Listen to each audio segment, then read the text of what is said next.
and their life depends on it.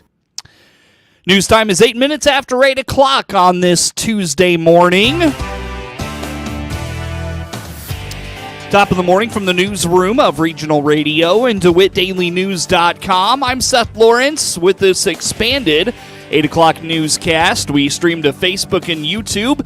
Brought to you by Peterson Insurance, your Pekin Insurance agent in Clinton.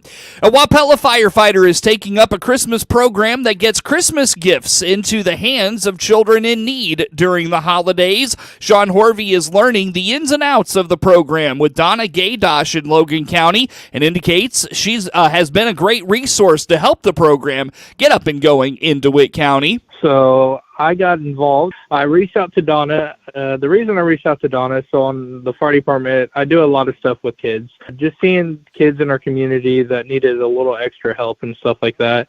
And I didn't really see much around here, so what I did is reached out to Donna, just talked to her about Toys for Tots, what it was about, what it is, and stuff like that. When she explained everything to me, that really hooked me in.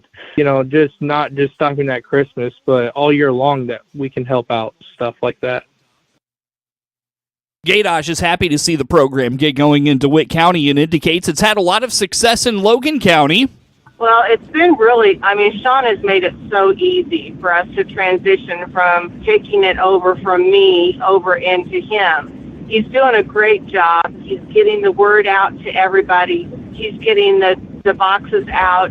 And the community in DeWitt County has really opened their arms for the Toys for Tots program this year. I can't say enough good things about what Sean is doing. He's really grasping a hold of the whole concept of the Toys for Tots program, and I see nothing but good things in his future for this program. This Saturday, Horvey will be set up at the gas station in Wapella off Highway 51, where the public is encouraged to drop off any toy donations or cash donations to help with this year's program. So what I'm hoping to accomplish is we can have, everybody in DeWitt County to get them toys when they need toys. Not only that, so this Saturday I will be coming up with our first annual Fill the Fire truck with the Wapella Fire Department. So as with that, I will have Marines coming down from Bloomington to help us out. Battlecross Crusades out of Clinton are going to be there to help us. And also all the members of the Wapella Fire Department will be helping us too. What I hope to take out of this is to see smile on kids' face when they come to Christmas Day. On Saturday, Wapella, we will be set up at Casey's on Route 51 from 8 a.m. to 3 p.m. What we are hoping to do is fill a whole fire truck with toys. So with these toys will end up staying in DeWitt County after we get done with Toys for Tots this year. They will remain in DeWitt County. So any donations of toys or anything else of sort of donations will end up staying here in DeWitt County. Gaydosh reminds of the distribution dates coming up in both counties and some important dates in Logan County. We've got our distribution in Logan County is December 16th, and DeWitt County is December 17th. Anyone that would like to sign up, they still need to, for this year, they need to go to the Logan County website, which is lincoln.il at toysfortots.org, and they need to sign up, and then I will get all the information over to Sean, and they can get that taken care of in DeWitt County. Well, we just had a collection this last Saturday at Walmart, and then we're getting ready to get our distribution on the 16th at the Lincoln Rural Fire Department, and that's going to be from 8 to 2 at the Rural Fire Department. Gaydosh is concerned about kids in the ages 6 to 12 range and teenagers in their programs. She hopes to make sure all kids in a house are taken care of for Christmas. I think for my campaign and Sean's campaign, I think one of the age groups that has always seems to, get set aside is the children from 6 to 12 and our teenagers. So I do go up to age 18, especially if you have children in a family that has younger siblings than that, and the siblings are wondering why their brother didn't get a gift. So we always make sure that we take care of all of the siblings in the household. So I will go up to age 18. Now next year, Sean can do whatever he would like, but in Logan County, I do go up to the age of 18. So teenagers, that 6-year-old girls and boys, and all the way up to 12-year-olds, that's always something, it always seems to get missed. So in DeWitt County, so with us, this is all new to us here this year. So this is all brand new. So what we're starting with is nothing. So, I mean, any toys from, like she said, Donna, she said from ages 1 to 18, I mean, I'm starting fresh. I have some donations coming from Donna. But other than that, the donations, I have boxes all around town. We have a bunch of supporters this year that I've come in contact with that have put a box in. So any donation box that anybody sees around town, please don't hesitate. Drop off toys. Any toys would help us out. Like I said before, though, any donations that do get dropped off, they're going to remain here. So, and that's what I really want to let people know, that our toys that are going to be donated stay here in DeWitt County. Both DeWitt and Logan County Toys for Tots chapters are taking sign-ups for the program. You can get both of those at the Logan County Toys for Tots Facebook page. Blue Ridge School Administration is celebrating a successful 2023 school report card. On the WHOW Morning Show Monday, Blue Ridge School Superintendent Dr. Hillary Stanifer told Regional Radio they had a targeted building last year that has improved and is no longer in that designation. Well, I am very pleased to say that our intermediate and junior high school building, that's our Mansfield campus, grades 4 through 8, on the last report card, so end of October of 2022, they were a targeted school, and that was for one of our student groups, our student group of students with disabilities. So any student with a 504 plan or an IEP plan, the scores for those students were extremely concerning at the state level. So we received a targeted school designation, which means that there are some funds that come along with that, but there's a lot of extra planning that needs to be done. And basically it's a little nudge to say, okay, you need to do something in this area. We've noted it, you've noted it, and now you need to do something to change that. And they do provide funds for the next couple of years. But I will say that we've had a change in leadership in that building. We are definitely working on, making sure that the academics are our focus. And I'm very pleased to say that they moved from the targeted designation up to a commendable, which is the next level up, a commendable school. And they were actually very close to being labeled an exemplary school, which is the highest designation. So they made a tremendous amount of growth in their scores. So we are extremely pleased with all of the staff members, the kitchen staff, the custodial staff, the teachers, the paraprofessionals. Everybody plays a part in that by welcoming the kids and making it a safe, supportive learning environment. So that was a big, huge hurrah for our district as a whole. For Dr. Stanifer, she is watching closely growth and proficiency. She explains they are looking at improvement and compares how they're doing to comparing that to state levels in math and reading. Well, I'm going to look at both the growth and the proficiency level. So the growth, for example, if our scores were extremely low at a building the previous year, the growth score should be tremendously high the next year because there's so much room for improvement, right? So that's what you see in that first year, is you're making up for that lost growth score the previous year. But really, the proficiency is another piece that I'm looking at. I want to make sure that, we're comparing ourselves. We only have one building for each of our grade levels, so it's not a matter. In other districts, you might be looking at, if you have 2 elementary buildings, you might be looking at them in comparison to one another. Not that student populations are the same, but they should be receiving the same instruction, the same materials, and so you should see some strong similarities between those buildings. That's something that I don't have to look at here because all of our grade 3 students are all in the same building and so on.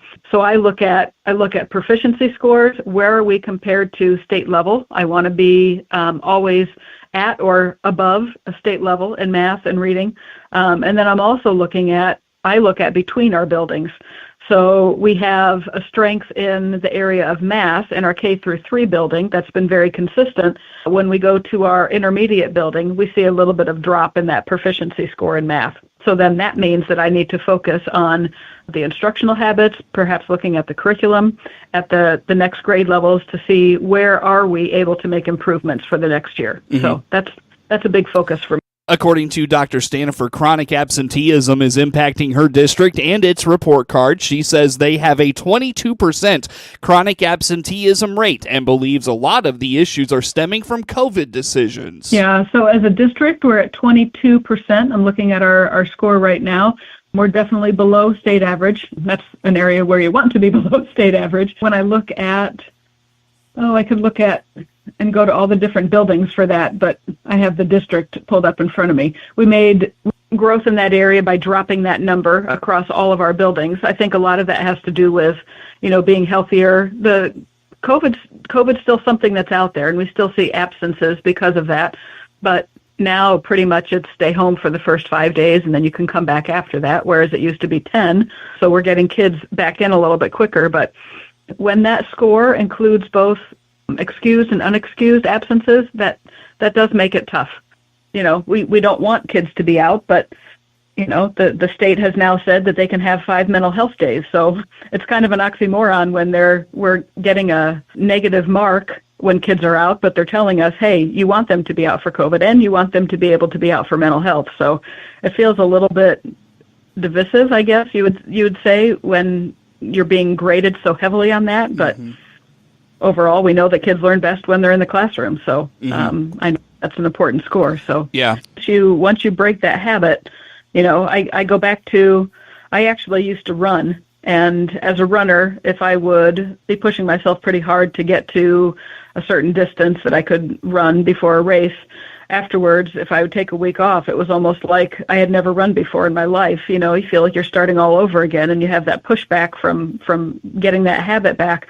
And I think a lot of that is very similar to the way conversations happened at home. Somebody doesn't feel well when they're going to bed. In my household, my kids still joke about, yep, we'd have to go to school anyway. Dr. Stanifer says while they're pleased with where they're at as a district, they're going to continue to seek to improve and move forward and not get complacent. Get news anytime at DeWittDailyNews.com. Get moving again. Warner Hospital provides award-winning orthopedic health to DeWitt County with Gibson Area Hospital Orthopedics. Your orthopedic health is important, and Dr. Brett Keller specializes in joint replacement, robotic total joint replacements, general orthopedic care, and fracture care. Return to an active lifestyle and a higher quality of living with Gibson Area Hospital Orthopedics. Now seeing patients at the Warner Specialty Clinic in Clinton. To book your appointment with Dr. Keller in Clinton, call 217-784-4030. Covenant Animal Clinic is your hometown vet in Clinton. Hi, this is Dr. Sue Sturr. Covenant Animal Clinic is here to provide the best care for your pets in the most convenient way possible. Learn more online by clicking our icon at DeWittDailyNews.com. And remember, a healthy pet is a happy pet. ServPro of Piatt, DeWitt counties is the leader in fire, water, and mold restoration. See all the many services they can offer your home or business by clicking their icon at DeWittDailyNews.com. Time now for a look at sports. I'm Seth Lawrence with this report. In a game heard on WEZC and online at DeWittDailyNews.com, Monticello topped Urbana 42-22 in non-conference high school girls basketball action from Monticello Monday night.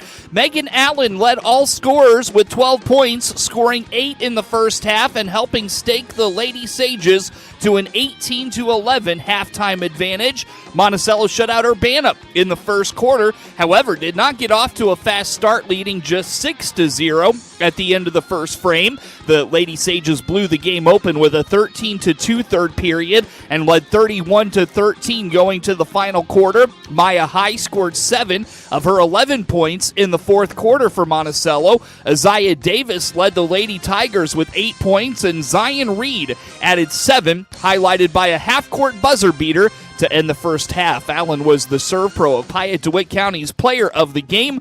Monticello moves to 3-3 overall. Hear more Lady Sages basketball on WEZC and online at DeWittDailyNews.com next Thursday night when they host Mount Zion starting at 6 p.m.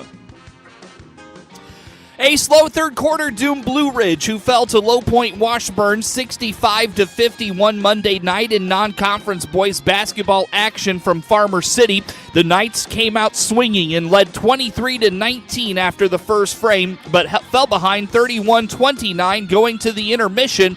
However, Lowpoint-Washburn picked up the pressure in the second half and blew the game open with a 23-11 third quarter, highlighted by Baylor Steffen, scoring 11 of his game-high 27 points in the third quarter, and the Wildcats made 4 3-pointers in the frame. Cody Connect scored 13 of his 15 points in the second half for Lowpoint-Washburn. Zach Lewis paced Blue Ridge with 20 points, and Wyatt Pearl added 12. Lowpoint-Washburn goes to 4-0 overall. The Knights are 2-2 and will host Donovan Thursday. Blue Ridge topped Donovan 58-55 last week at the Calvary Christian Holiday Tournament.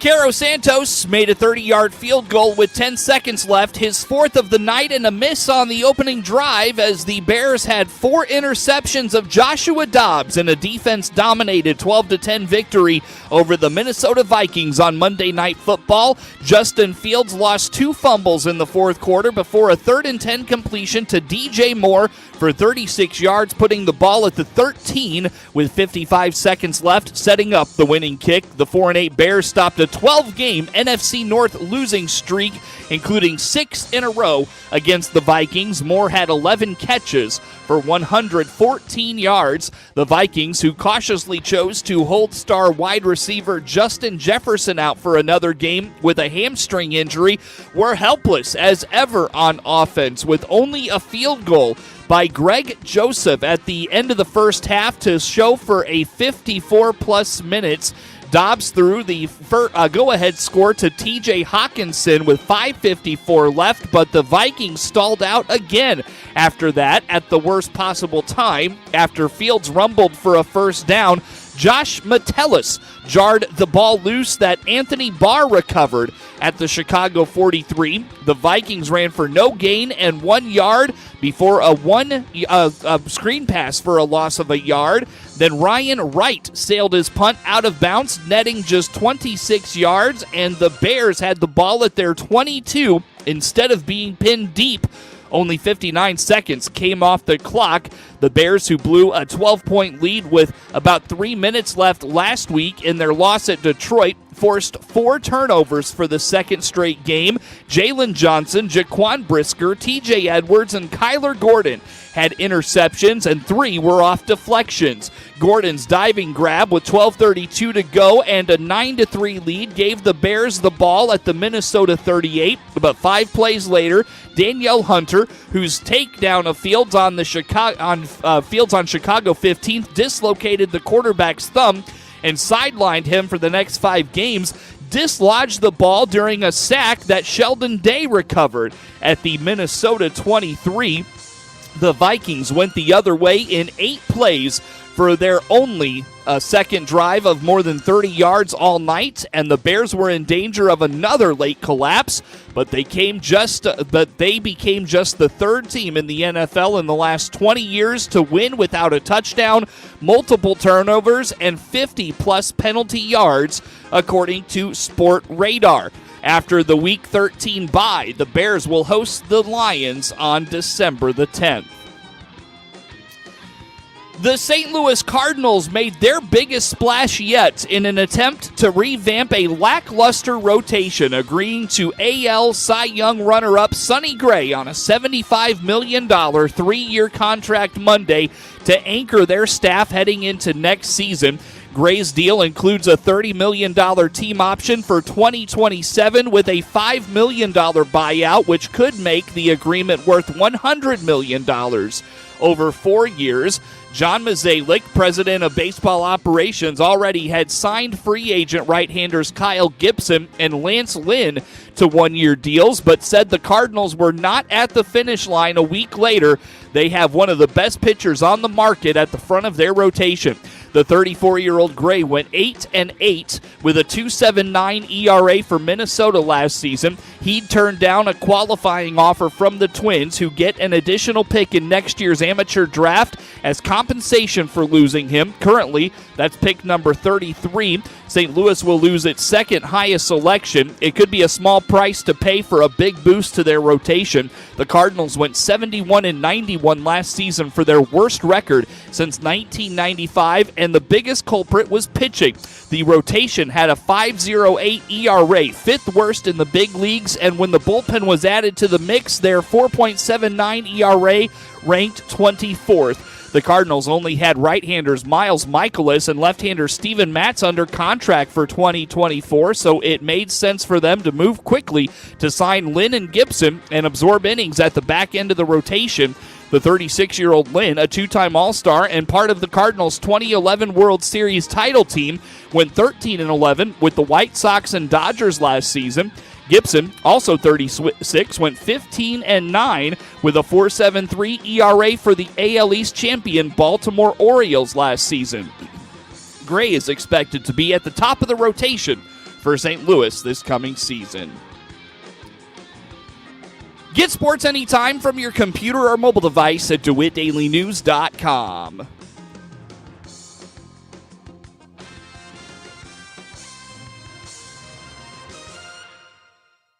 Ace is the place with the helpful hardware, folks. Ace now offers free assembly